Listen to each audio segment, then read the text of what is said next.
Sherlock Holmes. The Red-Headed League. I had called upon my friend, Mr. Sherlock Holmes, one day in the autumn of last year and found him in deep conversation with a very stout, florid-faced, elderly gentleman with fiery red hair. With an apology for my intrusion, I was about to withdraw when Holmes pulled me abruptly into the room and closed the door behind me. "You could not possibly have come at a better time, my dear Watson," he said cordially. "I was afraid that you were engaged." "So I am." "Very much so." "Then I can wait in the next room." "Not at all. This gentleman, Mr. Wilson, has been my partner and helper in many of my most successful cases, and I have no doubt that he will be of the utmost use to me in yours also." The stout gentleman half rose from his chair and gave a bob of greeting, with a quick little questioning glance from his small fat encircled eyes. "Try the settee," said Holmes, relapsing into his armchair and putting his fingertips together, as was his custom when in judicial moods.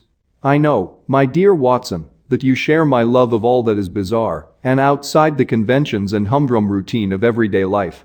You have shown your relish for it by the enthusiasm which has prompted you to chronicle and, if you will excuse my saying so, somewhat to embellish so many of my own little adventures. Your cases have indeed been of the greatest interest to me," I observed.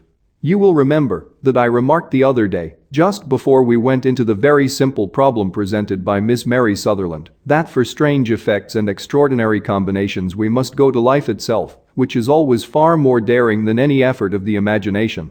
A proposition which I took the liberty of doubting.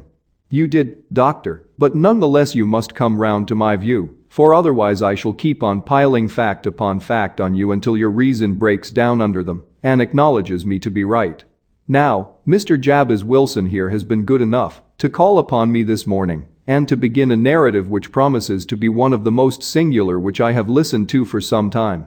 You have heard me remark that the strangest and most unique things are very often connected not with the larger, but with the smaller crimes, and occasionally, indeed, where there is room for doubt whether any positive crime has been committed. As far as I have heard, it is impossible for me to say whether the present case is an instance of crime or not, but the course of events is certainly among the most singular that I have ever listened to. Perhaps, Mr. Wilson, you would have the great kindness to recommence your narrative. I ask you, not merely because my friend Dr. Watson has not heard the opening part, but also because the peculiar nature of the story makes me anxious to have every possible detail from your lips. As a rule, when I have heard some slight indication of the course of events, I am able to guide myself by the thousands of other similar cases which occur to my memory. In the present instance I am forced to admit that the facts are, to the best of my belief, unique." The portly client puffed out his chest with an appearance of some little pride and pulled a dirty and wrinkled newspaper from the inside pocket of his greatcoat. As he glanced down the advertisement column, with his head thrust forward and the paper flattened out upon his knee, I took a good look at the man and endeavored, after the fashion of my companion, to read the indications which might be presented by his dress or appearance. I did not gain very much, however, by my inspection. Our visitor bore every mark of being an average commonplace British tradesman, obese, pompous, and slow. He wore rather baggy grey shepherd's check trousers, a not over-clean black frock coat, unbuttoned in the front, and a drab waistcoat with a heavy brassy Albert chain and a square pierced bit of metal dangling down as an ornament. A frayed top hat and a faded brown overcoat with a wrinkled velvet collar lay upon a chair beside him. Altogether, look as I would, there was nothing remarkable about the man, save his blazing red head and the expression of extreme chagrin and discontent upon his features. Sherlock Holmes' quick eye took in my occupation, and he shook his head with a smile as he noticed my questioning glances. Beyond the obvious facts, that he has at some time done manual labor, that he takes snuff, that he is a Freemason, that he has been in China, and that he has done a considerable amount of writing lately, I can deduce nothing else. Mr. Jabez Wilson started up in his chair, with his forefinger upon the paper, but his eyes upon my companion. "How, in the name of good fortune, did you know all that, Mr. Holmes?" he asked.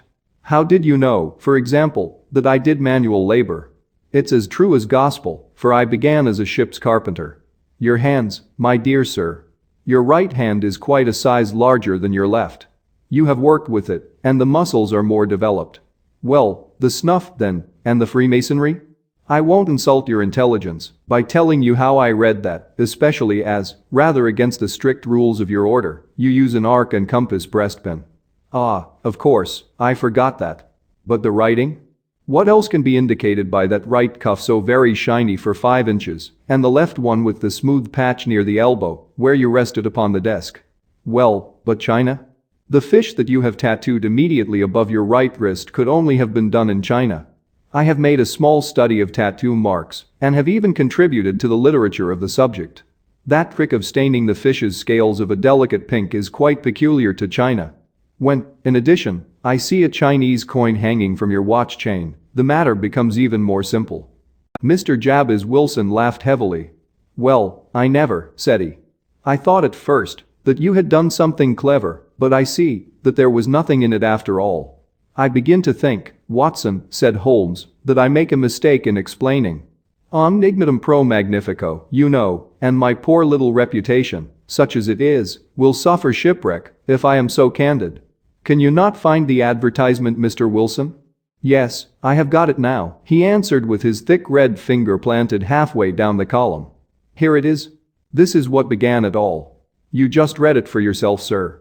I took the paper from him and read as follows: to the Red-Headed League, on account of the bequest of the late Ezekiah Hopkins, of Lebanon, Pennsylvania, USA, there is now another vacancy open which entitles a member of the League to a salary of £4 a week for purely nominal services. All red-headed men who are sound in body and mind, and above the age of 21 years, are eligible. Apply in person on Monday, at 11 o'clock, to Duncan Ross, at the offices of the League, 7 Pope's Court, Fleet Street. What on earth does this mean? I ejaculated after I had twice read over the extraordinary announcement. Holmes chuckled and wriggled in his chair, as was his habit when in high spirits. It is a little off the beaten track, isn't it, said he. And now, Mr. Wilson, off you go at scratch, and tell us all about yourself, your household, and the effect which this advertisement had upon your fortunes. You will first make a note, Doctor, of the paper and the date. It is the Morning Chronicle of April 27, 1890. Just 2 months ago. Very good. Now, Mr. Wilson? Well, it is just as I have been telling you, Mr. Sherlock Holmes, said Jabez Wilson, mopping his forehead. I have a small pawnbroker's business at Coburg Square, near the city. It's not a very large affair, and of late years it has not done more than just give me a living. I used to be able to keep 2 assistants, but now I only keep 1. And I would have a job to pay him, but that he is willing to come for half wages so as to learn the business.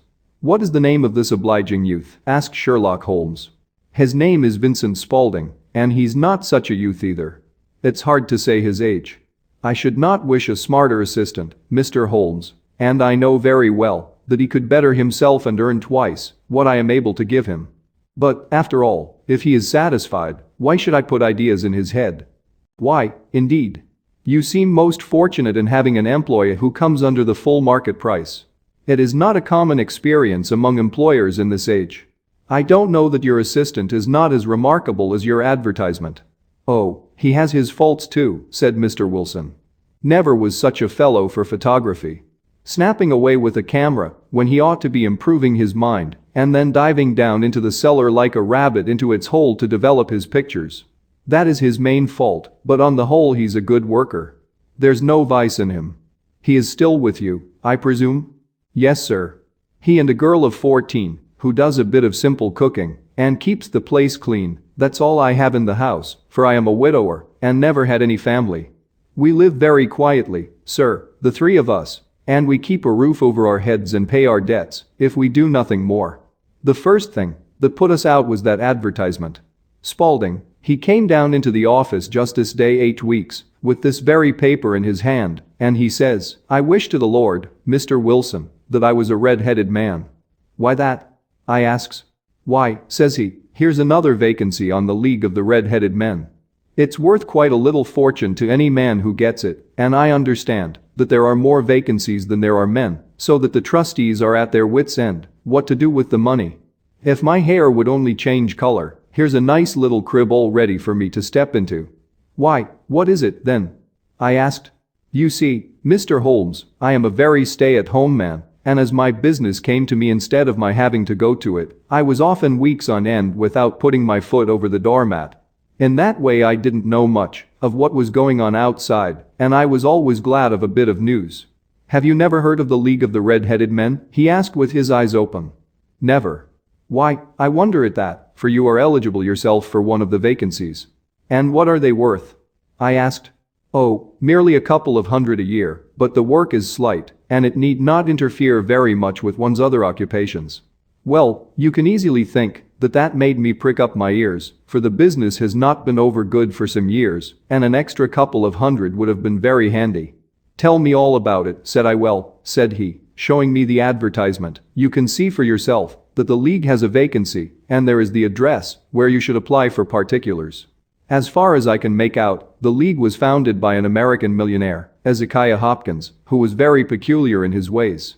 He was himself red-headed, and he had a great sympathy for all red-headed men. So, when he died, it was found that he had left his enormous fortune in the hands of trustees, with instructions to apply the interest to the providing of easy berths to men whose hair is of that color. From all I hear, it is splendid pay and very little to do. "But," said I, "there would be millions of red-headed men who would apply." "Not so many as you might think," he answered. "You see, it is really confined to Londoners and to grown men."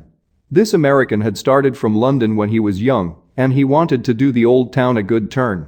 "Then, again, I have heard it is no use your applying if your hair is light red or dark red or anything but real bright, blazing, fiery red. Now, if you cared to apply, Mr. Wilson, you would just walk in. But perhaps it would hardly be worth your while to put yourself out of the way for the sake of a few £100. Now, it is a fact, gentlemen, as you may see for yourselves, that my hair is of a very full and rich tint, so that it seemed to me that, if there was to be any competition in the matter, I stood as good a chance as any man that I had ever met." Vincent Spaulding seemed to know so much about it that I thought he might prove useful, so I just ordered him to put up the shutters for the day and to come right away with me. He was very willing to have a holiday, so we shut the business up and started off for the address that was given us in the advertisement. I never hope to see such a sight as that again, Mr. Holmes. From north, south, east, and west, every man who had a shade of red in his hair had tramped into the city to answer the advertisement. Fleet Street was choked with red-headed folk, and Pope's Court looked like a coster's orange barrow. I should not have thought there were so many in the whole country as were brought together by that single advertisement. Every shade of color they were: straw, lemon, orange, brick, Irish setter, liver, clay. But, as Spaulding said, there were not many who had the real vivid flame-colored tint. When I saw how many were waiting, I would have given it up in despair, but Spaulding would not hear of it.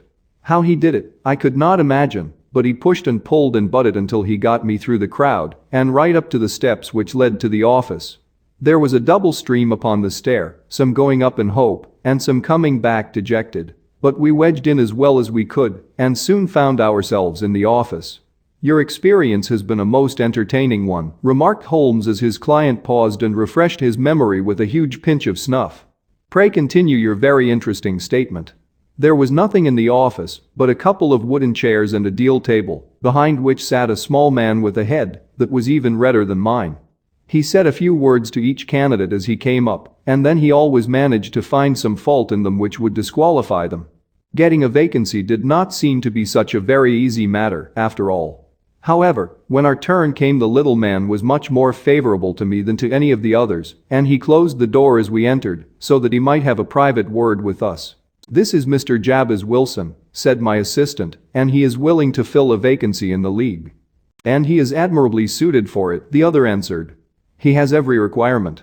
I cannot recall when I have seen anything so fine."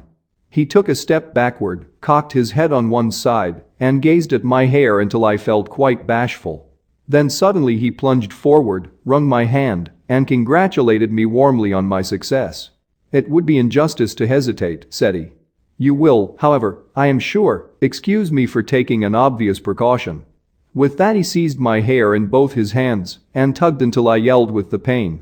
"There is water in your eyes," said he as he released me. "I perceive that all is as it should be.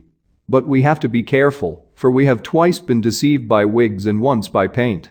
I could tell you tales of cobbler's wax which would disgust you with human nature. He stepped over to the window and shouted through it at the top of his voice that the vacancy was filled. A groan of disappointment came up from below, and the folk all trooped away in different directions until there was not a red head to be seen except my own and that of the manager. "My name," said he, "is Mr. Duncan Ross, and I am myself one of the pensioners upon the fund left by our noble benefactor. Are you a married man, Mr. Wilson? Have you a family?" I answered that I had not. His face fell immediately. "Dear me," he said gravely, "that is very serious indeed. I am sorry to hear you say that. The fund was, of course, for the propagation and spread of the redheads as well as for their maintenance. It is exceedingly unfortunate that you should be a bachelor." My face lengthened at this, Mr. Holmes, for I thought that I was not to have the vacancy after all. But after thinking it over for a few minutes he said that it would be all right. "In the case of another," said he, "the objection might be fatal, but we must stretch a point in favor of a man with such a head of hair as yours. When shall you be able to enter upon your new duties?" "Well, it is a little awkward, for I have a business already," said I. "Oh, never mind about that, Mr. Wilson," said Vincent Spaulding. "I should be able to look after that for you." "What would be the hours?" I asked. 10 to 2. Now a pawnbroker's business is mostly done of an evening, Mr. Holmes, especially Thursday and Friday evening, which is just before payday, so it would suit me very well to earn a little in the mornings. Besides, I knew that my assistant was a good man and that he would see to anything that turned up. "That would suit me very well," said I. "And the pay?" "Is £4 a week." "And the work?" "Is purely nominal." "What do you call purely nominal?" "Well, you have to be in the office, or at least in the building, the whole time. If you leave, you forfeit your whole position forever. The will is very clear upon that point. You don't comply with the conditions if you budge from the office during that time. It's only 4 hours a day, and I should not think of leaving," said I. "No excuse will avail," said Mr. Duncan Ross. "Neither sickness nor business nor anything else. There you must stay, or you lose your billet." "And the work?" "Is to copy out the Encyclopedia Britannica. There is the first volume of it in that press. You must find your own ink, pens, and blotting paper, but we provide this table and chair. Will you be ready tomorrow?" "Certainly," I answered. "Then, goodbye, Mr. Jabez Wilson, and let me congratulate you once more on the important position which you have been fortunate enough to gain." He bowed me out of the room, and I went home with my assistant, hardly knowing what to say or do. I was so pleased at my own good fortune. Well, I thought over the matter all day, and by evening I was in low spirits again, for I had quite persuaded myself that the whole affair must be some great hoax or fraud, though what its object might be I could not imagine.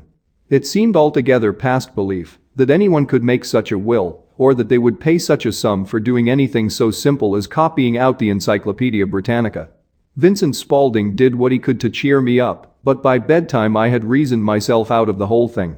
However, in the morning I determined to have a look at it anyhow, so I bought a penny bottle of ink, and with a quill pen and 7 sheets of foolscap paper, I started off for Pope's Court. Well, to my surprise and delight, everything was as right as possible. The table was set out ready for me, and Mr. Duncan Ross was there to see that I got fairly to work. He started me off upon the letter A, and then he left me, but he would drop in from time to time to see that all was right with me.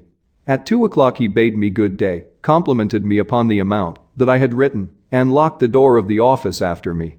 This went on day after day, Mr. Holmes, and on Saturday the manager came in and planked down 4 golden sovereigns for my week's work. It was the same next week, and the same the week after. Every morning I was there at 10, and every afternoon I left at 2. By degrees Mr. Duncan Ross took to coming in only once of a morning, and then, after a time, he did not come in at all. Still, of course, I never dared to leave the room for an instant, for I was not sure when he might come, and the billet was such a good one, and suited me so well, that I would not risk the loss of it. 8 weeks passed away like this, and I had written about abbots and archery and armor and architecture and Attica, and hoped with diligence that I might get on to the B's before very long. It cost me something in foolscap, and I had pretty nearly filled a shelf with my writings. And then suddenly the whole business came to an end. To an end? Yes, sir. And no later than this morning. I went to my work as usual at 10 o'clock, but the door was shut and locked, with a little square of cardboard hammered onto the middle of the panel with a tack. Here it is, and you can read for yourself. He held up a piece of white cardboard about the size of a sheet of notepaper. It read in this fashion: "The Red-Headed League is dissolved. October 9, 1890. Sherlock Holmes and I surveyed this curt announcement and the rueful face behind it until the comical side of the affair so completely overtopped every other consideration that we both burst out into a roar of laughter. I cannot see that there is anything very funny," cried our client, flushing up to the roots of his flaming head. "If you can do nothing better than laugh at me, I can go elsewhere." "No, no," cried Holmes, shoving him back into the chair from which he had half risen. "I really wouldn't miss your case for the world. It is most refreshingly unusual. But there is, if you will excuse my saying so, something just a little funny about it. Pray, what steps did you take when you found the card upon the door?" "I was staggered, sir. I did not know what to do. Then I called at the offices round, but none of them seemed to know anything about it. Finally, I went to the landlord, who is an accountant living on the ground floor, and I asked him if he could tell me what had become of the Red-Headed League. He said that he had never heard of any such body. Then I asked him who Mr. Duncan Ross was. He answered that the name was new to him. 'Well,' said I, 'the gentleman at number 4. "'What, the red-headed man?' "'Yes.' "'Oh,' said he, 'his name was William Morris. He was a solicitor and was using my room as a temporary convenience until his new premises were ready. He moved out yesterday.' "'Where could I find him?' "'Oh, at his new offices. He did tell me the address. Yes, 17 King Edward Street, near St. Paul's. I started off, Mr. Holmes, but when I got to that address it was a manufactory of artificial kneecaps, and no one in it had ever heard of either Mr. William Morris or Mr. Duncan Ross.' "'And what did you do then?' asked Holmes. "'I went home to Saks Coburg Square, and I took the advice of my assistant. But he could not help me in any way. He could only say that, if I waited I should hear by post. But that was not quite good enough, Mr. Holmes.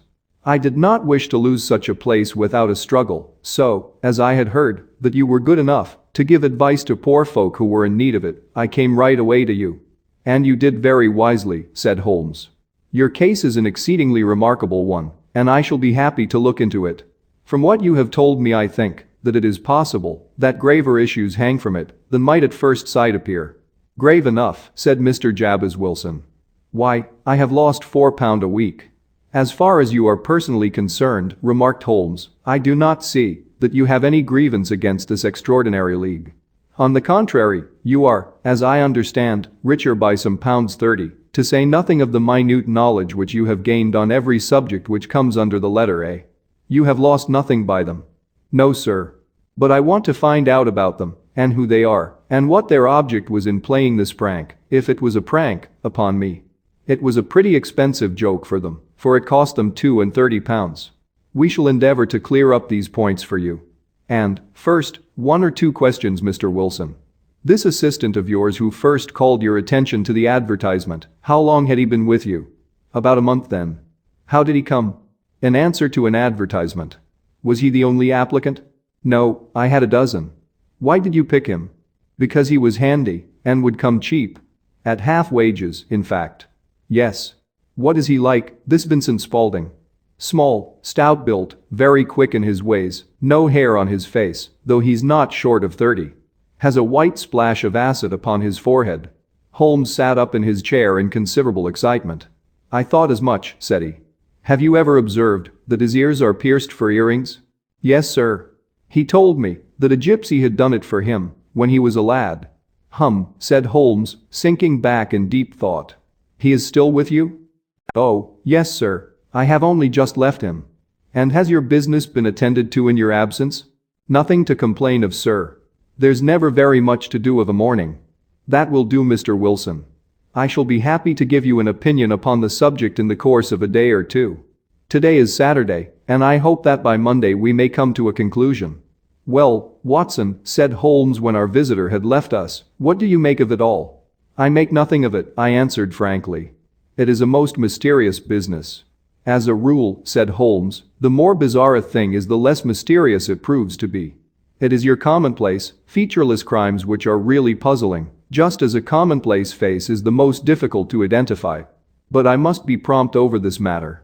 "'What are you going to do, then?' I asked. "'To smoke,' he answered.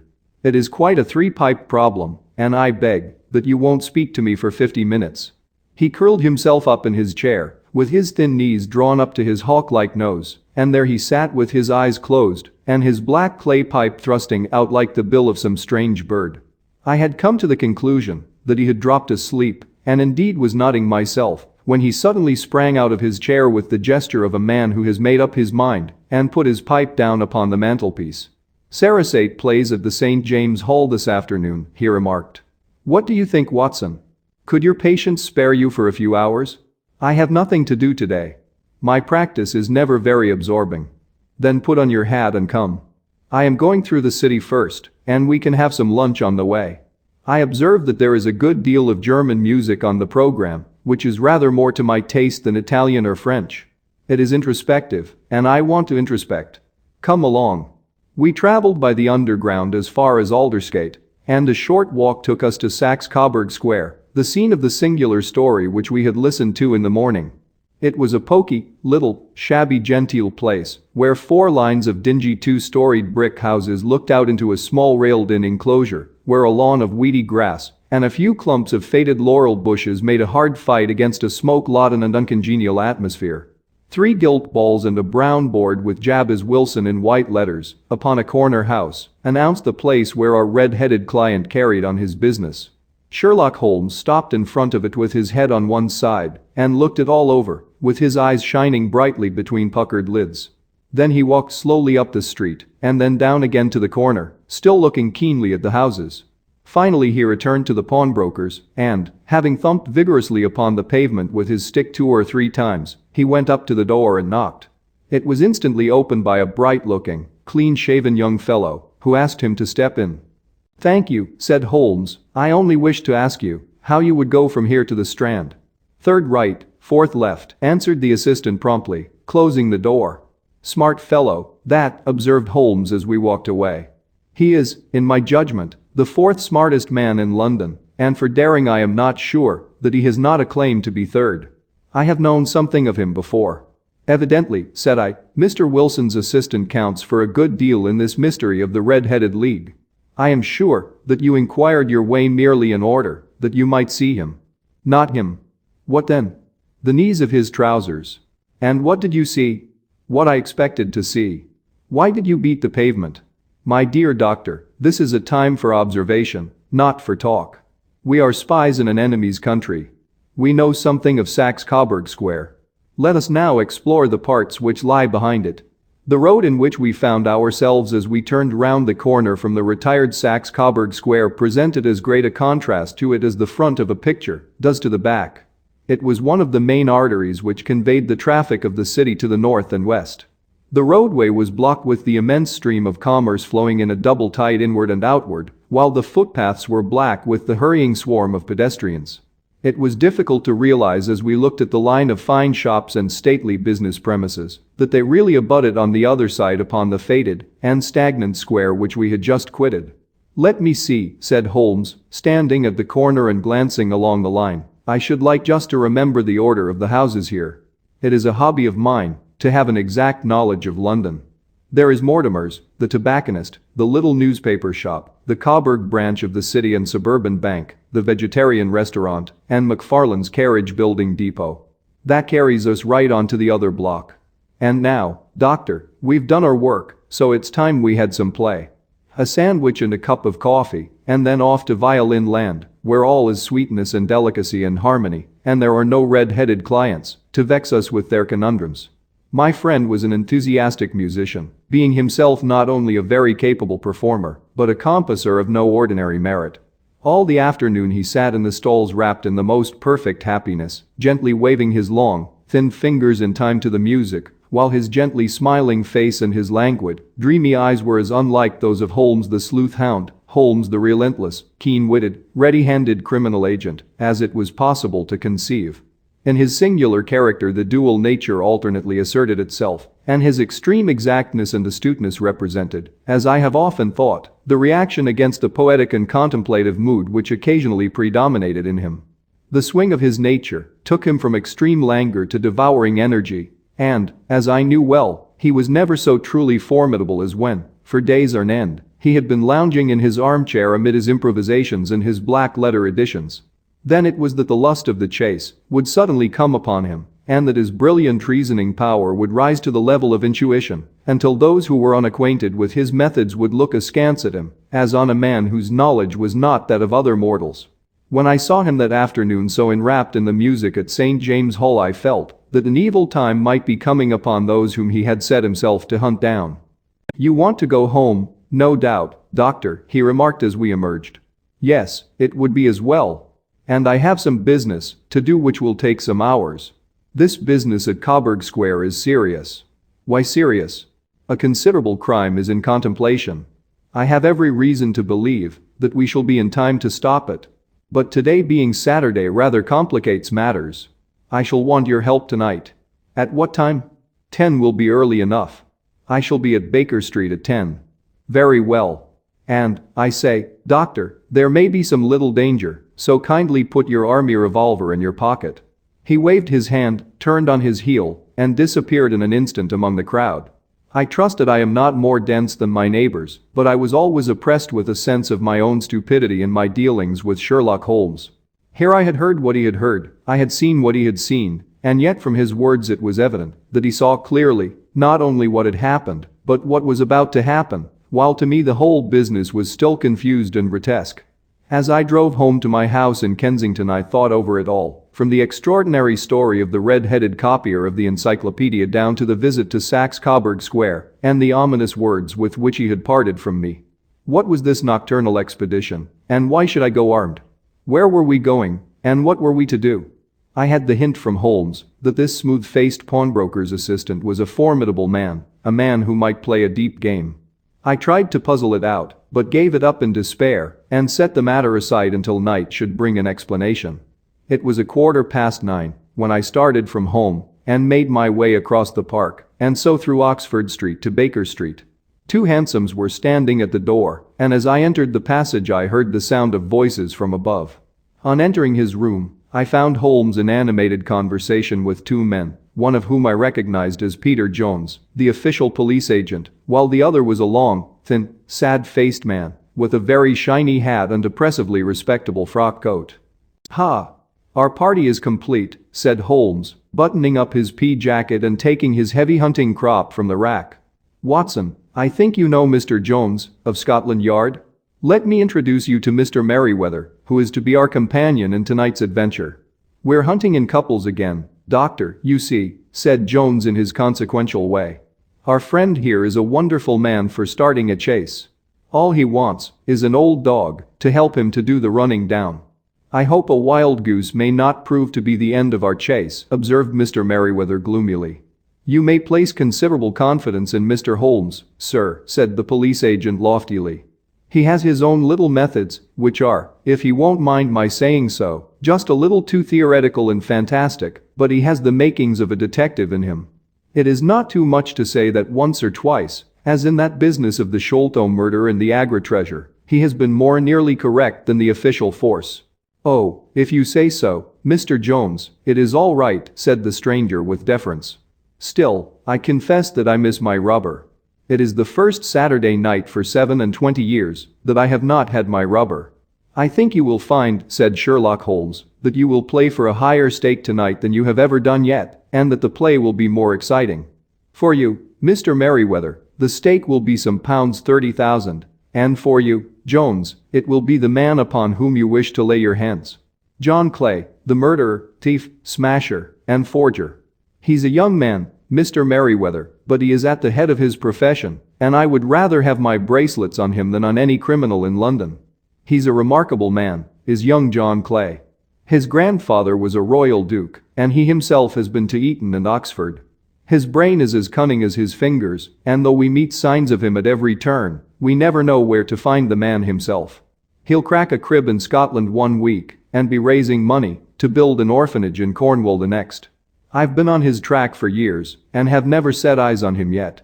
I hope that I may have the pleasure of introducing you tonight. I've had 1 or 2 little turns also with Mr. John Clay, and I agree with you that he is at the head of his profession. It is past 10, however, and quite time that we started. If you two will take the first hansom, Watson and I will follow in the second." Sherlock Holmes was not very communicative during the long drive and lay back in the cab humming the tunes which he had heard in the afternoon. We rattled through an endless labyrinth of gas-lit streets until we emerged into Farrington Street. "We are close there now," my friend remarked. "This fellow Merriweather is a bank director and personally interested in the matter.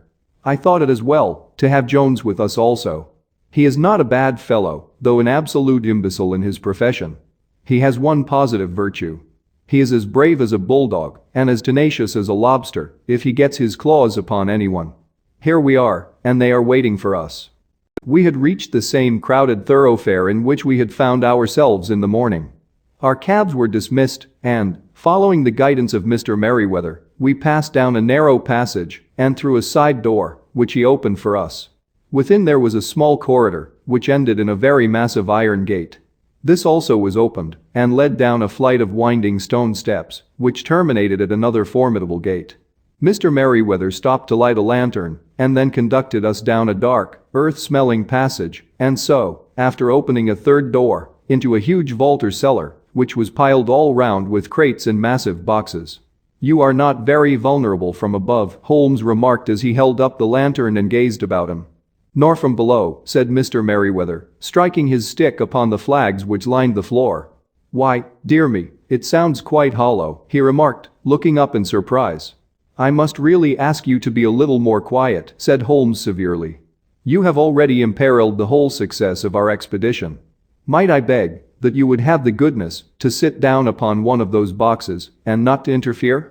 The solemn Mr. Merriweather perched himself upon a crate with a very injured expression upon his face, while Holmes fell upon his knees upon the floor and, with the lantern and a magnifying lens, began to examine minutely the cracks between the stones.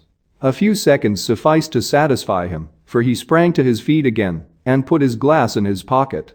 "We have at least an hour before us," he remarked, "for they can hardly take any steps until the good pawnbroker is safely in bed.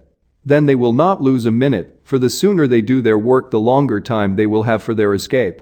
We are at present, Doctor, as no doubt you have divined, in the cellar of the city branch of one of the principal London banks. Mr. Merriweather is the chairman of directors, and he will explain to you that there are reasons why the more daring criminals of London should take a considerable interest in this cellar at present." "It is our French gold," whispered the director. "We have had several warnings that an attempt might be made upon it." "Your French gold?" "Yes. We had occasion some months ago to strengthen our resources and borrowed for that purpose 30,000 Napoleons from the Bank of France. It has become known that we have never had occasion to unpack the money and that it is still lying in our cellar. The crate upon which I sit contains 2,000 Napoleons packed between layers of lead foil. Our reserve of bullion is much larger at present than is usually kept in a single branch office, and the directors have had misgivings upon the subject." "Which were very well justified," observed Holmes. "And now it is time that we arranged our little plans. I expect that within an hour matters will come to a head. In the meantime, Mr. Merriweather, we must put the screen over that dark lantern." "And sit in the dark?" "I am afraid so. I had brought a pack of cards in my pocket, and I thought that, as we were a party carry, you might have your rubber after all. But I see that the enemy's preparations have gone so far that we cannot risk the presence of a light. And, first of all, we must use our positions. These are daring men, and though we shall take them at a disadvantage, they may do us some harm unless we are careful. I shall stand behind this crate, and do you conceal yourselves behind those. Then, when I flash a light upon them, close in swiftly. If they fire, Watson, have no compunction about shooting them down." I placed my revolver, cocked, upon the top of the wooden case behind which I crouched. Holmes shot the slide across the front of his lantern and left us in pitch darkness, such an absolute darkness as I have never before experienced. The smell of hot metal remained to assure us that the light was still there, ready to flash out at a moment's notice. To me, with my nerves worked up to a pitch of expectancy, there was something depressing and subduing in the sudden gloom and in the cold dank air of the vault. "They have but one retreat," whispered Holmes.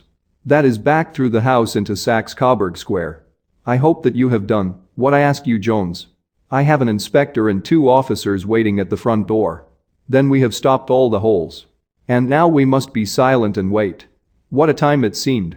From comparing notes afterwards it was but an hour and a quarter, yet it appeared to me that the night must have almost gone, and the dawn be breaking above us. My limbs were weary and stiff, for I feared to change my position, yet my nerves were worked up to the highest pitch of tension, and my hearing was so acute that I could not only hear the gentle breathing of my companions, but I could distinguish the deeper, heavier in-breath of the bulky Jones from the thin, sighing note of the bank director. From my position I could look over the case in the direction of the floor. Suddenly my eyes caught the glint of a light. At first it was but a lurid spark upon the stone pavement. Then it lengthened out until it became a yellow line, and then, without any warning or sound, a gash seemed to open, and a hand appeared, a white, almost womanly hand, which felt about in the center of the little area of light. For a minute or more the hand, with its writhing fingers, protruded out of the floor. Then it was withdrawn as suddenly as it appeared, and all was dark again save the single lurid spark which marked a chink between the stones. Its disappearance, however, was but momentary. With a rending, tearing sound, one of the broad, white stones turned over upon its side and left a square, gaping hole, through which streamed the light of a lantern. Over the edge there peeped a clean-cut, boyish face, which looked keenly about it, and then, with a hand on either side of the aperture, drew itself shoulder-high and waist-high, until one knee rested upon the edge. In another instant he stood at the side of the hole, and was hauling after him a companion, lithe and small like himself, with a pale face and a shock of very red hair. "It's all clear," he whispered. "Have you the chisel and the bags? Great Scott! Jump, Archie, jump, and I'll swing for it." Sherlock Holmes had sprung out and seized the intruder by the collar. The other dived down the hole, and I heard the sound of rending cloth as Jones clutched at his skirts. The light flashed upon the barrel of a revolver, but Holmes' hunting crop came down on the man's wrist, and the pistol clinked upon the stone floor. "It's no use, John Clay," said Holmes blandly. "You have no chance at all." "So I see," the other answered with the utmost coolness. "I fancy that my pal is all right, though I see you have got his coattails." "There are 3 men waiting for him at the door," said Holmes. "Oh, indeed. You seem to have done the thing very completely. I must compliment you." "And you," Holmes answered. "Your red-headed idea was very new and effective." "You'll see your pal again presently," said Jones. "He's quicker at climbing down holes than I am. Just hold out while I fix the derbies." "I beg that you will not touch me with your filthy hands," remarked our prisoner as the handcuffs clattered upon his wrists. "You may not be aware that I have royal blood in my veins. Have the goodness, also, when you address me always, to say sir and please." "All right," said Jones with a stare and a snigger. "Well, would you please, sir, march upstairs, where we can get a cab to carry your highness to the police station?" "That is better," said John Clay serenely. He made a sweeping bow to the 3 of us and walked quietly off in the custody of the detective. "Really, Mr. Holmes," said Mr. Merriweather as we followed them from the cellar, "I do not know how the bank can thank you or repay you. There is no doubt that you have detected and defeated in the most complete manner one of the most determined attempts at bank robbery that have ever come within my experience. I have had 1 or 2 little scores of my own to settle with Mr. John Clay," said Holmes. "I have been at some small expense over this matter, which I shall expect the bank to refund, but beyond that I am amply repaid by having had an experience which is in many ways unique, and by hearing the very remarkable narrative of the Red-Headed League. You see, Watson," he explained in the early hours of the morning as we sat over a glass of whiskey and soda in Baker Street, "it was perfectly obvious from the first that the only possible object of this rather fantastic business of the advertisement of the League and the copying of the encyclopedia must be to get this not overbright pawnbroker out of the way for a number of hours every day. It was a curious way of managing it, but, really, it would be difficult to suggest a better. The method was no doubt suggested to Clay's ingenious mind by the color of his accomplice's hair. The £4 a week was a lure which must draw him, and what was it to them, who were playing for thousands? They put in the advertisement, one rogue has the temporary office, the other rogue incites the man to apply for it, and together they managed to secure his absence every morning in the week.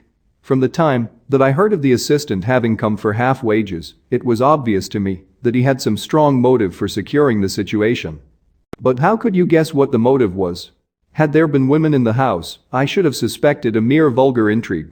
That, however, was out of the question.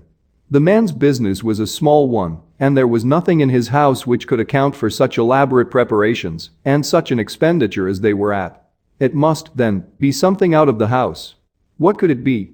I thought of the assistant's fondness for photography and his trick of vanishing into the cellar. The cellar. There was the end of this tangled clue. Then I made inquiries as to this mysterious assistant and found that I had to deal with one of the coolest and most daring criminals in London. He was doing something in the cellar, something which took many hours a day for months on end. What could it be, once more? I could think of nothing save that he was running a tunnel to some other building. So far I had got when we went to visit the scene of action. I surprised you by beating upon the pavement with my stick. I was ascertaining whether the cellar stretched out in front or behind. It was not in front. Then I rang the bell and, as I hoped, the assistant answered it. We have had some skirmishes, but we had never set eyes upon each other before. I hardly looked at his face. His knees were what I wished to see. You must yourself have remarked how worn, wrinkled, and stained they were. They spoke of those hours of burrowing. The only remaining point was what they were burrowing for. I walked round the corner, saw the City and Suburban Bank abutted on our friend's premises, and felt that I had solved my problem. When you drove home after the concert, I called upon Scotland Yard and upon the chairman of the bank directors, with the result that you have seen. And how could you tell that they would make their attempt tonight? I asked. Well, when they closed their league offices, that was a sign that they cared no longer about Mr. Jabez Wilson's presence, in other words, that they had completed their tunnel. But it was essential that they should use it soon, as it might be discovered, or the bullion might be removed.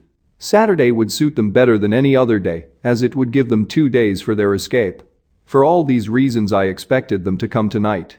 You reasoned it out beautifully, I exclaimed in unfeigned admiration. It is so long a chain, and yet every link rings true. It saved me from ennui, he answered, yawning. Alas!